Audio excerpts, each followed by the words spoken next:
Mason Nation, and welcome to another episode of George Mason University's very own Touch Base, where we'll deliver all things to you, baseball, anytime and anywhere.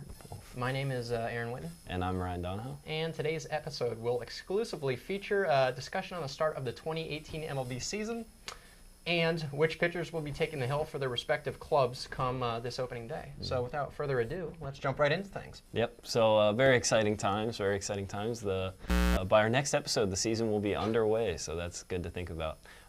As he talked about, we'll be talking about the best opening day duels, so all those that will be coming up so you guys can know what you want to watch. So we'll be getting through the top 5 that we thought were the best duels for this coming Thursday on opening day. Number 1, we have Carlos Martinez versus Noah Syndergaard.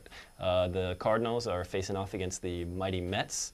Martinez headlines that Cardinals group that features hurlers like Alex Reyes, who won't be back though for a couple months because of Tommy John, and Luke Weaver, who's coming off a 12-11, 3.64 ERA. Very solid, and is looking to lead the Redbirds to a playoff berth. And Syndergaard, that fire thrower, or whatever you want to call him, Game of Thrones star, is coming off a lat injury after a long process for him to come back. He ended up pitching like one game, I think, at the end of last year. Yeah. It was kind of pointless. Yeah, it was kind of pointless. But it cost him most of last season. He possesses possibly the best fastball, though, in the MLB, so that'll be a good one to watch, I'm sure. And trust also some NL East implications there, so we'll watch it. Yeah, that was a good pick, Ryan. Yeah. So next up on the docket at number 2, we have Chris Sale versus Chris Archer, the battle of the Chris's. Yeah. So Sale, the prized pitcher that the Red Sox got in the last offseason, he headlines an underappreciated, I think, group of grizzled starters that include Rick Porcello and David Price, Drew Pomerantz. Some of these guys have already been placed on the 10-day DL to start the season, but they're looking to right the ship this year. They were all right last year, but David Price he's going to adjust to life as the number 2 starter. Sale should continue to dominate batters at the same rate as last year. I think he struck out somewhere around 308 batters, which is a huge number. Yeah. Archer, on the other hand, is one of the more underrated pitchers in all of baseball because he plays for a pretty terrible the Rays. He is the staff ace for the Tampa Bay Rays club that has low expectations, but Archer overall should continue to shine on the mound for a club that is a cellar dweller. Yeah, the AL East. Definitely not the most exciting bunch, but Chris Archer is pretty exciting, so that'd be good. But next we got Justin Verlander of the Astros versus Cole Hamels. So a very veteran, wily matchup. The 35-year-old Verlander, him and Kate Upton, I think got married this past offseason if you're interested, represents one of the many top flight pitching options in a stacked Houston rotation. Yeah, so him and Keuchel, they're pretty top tier, those two guys being at the top of the rotation. Time will only tell, though, when Father Time starts to catch up with Verlander. He's still got his high 90s fastball, which is nuts for being 35. And Hamels, who was, I don't know if you remember, the crown jewel of the trade deadline a few seasons ago, a longtime Philly who was always terrorizing the NL East. He's also got a lot to prove this year, really, because he's getting old and he's always been a solid starter, so we'll see how that matchup goes. And also with Hugh Darvish out of town, we'll see how well this Texas club can do, but I think that the Rangers can still be a solid team for sure. Sure, yeah, that sounds good. Cole Hamels is good, so you never know. You never know if they beat the Astros. Yeah, if they start 1-0, I'd say season set. They got a fighting chance. Yeah, I'd say season set. Yeah. Talk about fighting chances. We got the fighting Phillies here. Phillies. Aaron Nola for the Phillies versus Julio Teheran of the Atlanta Braves. Yeah. Most people probably didn't see this one coming because they're pretty young, and Teheran had a pretty bad year last year. Yeah, it's a sleeper pick. It is a sleeper pick. Huge sleeper pick. Yeah. Just like Chicago Loyola. But Michigan.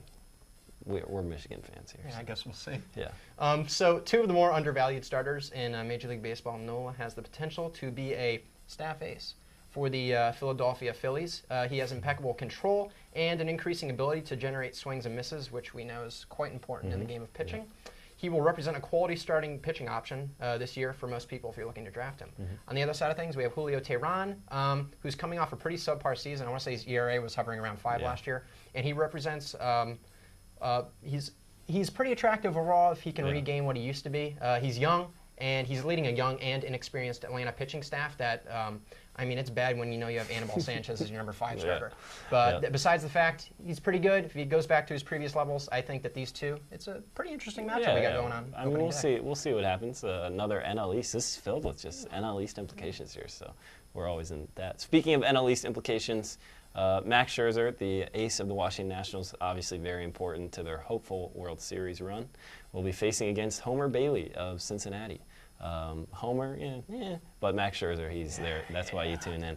Last year's reigning NL Cy Young was Scherzer. Mouth-watering matchup against the Reds is what we have written. So we'll look to continue to build upon his obvious top-notch resume there. He's got high heat late in games. He's always saving it. 93 to start, 94 to start, and then all of a sudden, 8th inning, he's hitting 97. So he's very exciting. Bailey, he got that big contract though, a former recipient of the 6-year, $105 million contract. Not too bad. He'll look to finally get on track after being sidelined by TJS and various other injuries. TJS, Tommy John surgery. We like to make things quick here. So, but yeah, that'll be a good matchup. How do you think Max Scherzer will do this year? Yeah, I think he's going to probably. Hey, you know what? His biggest opponent, Clayton Kershaw. Yeah. If he can overcome that guy, he can overcome anybody. Yeah. Sale included. I think he wins another one. He puts it in the trophy case. Really? Yeah, I hope so. I hope that he can beat Kershaw a couple times in the playoffs too, maybe. Yeah. That would be good. But that wraps it up for us today. Obviously, we got to finish with our fun fact of the day. According to Statista.com, we always give credit where credit is due, the average MLB franchise revenue generated per year is in excess of $1.54 billion. That's a lot of dough. So, yeah, each team bringing in an average 1.54. Not a bad investment if you can get a hold of one of those 30 coveted teams. So if you see one out for sale, we would say it's I'd not. buy it. Yeah, you would definitely buy it for a few bucks. Sure. But that pretty much wraps it up for us today. I hope you guys all enjoy the opening day that will be coming in on Thursday, and we'll be talking about touch base and baseball for the season to come. But my name is Ryan Donahoe. And I'm Erin Ryan. And we'll see you next time.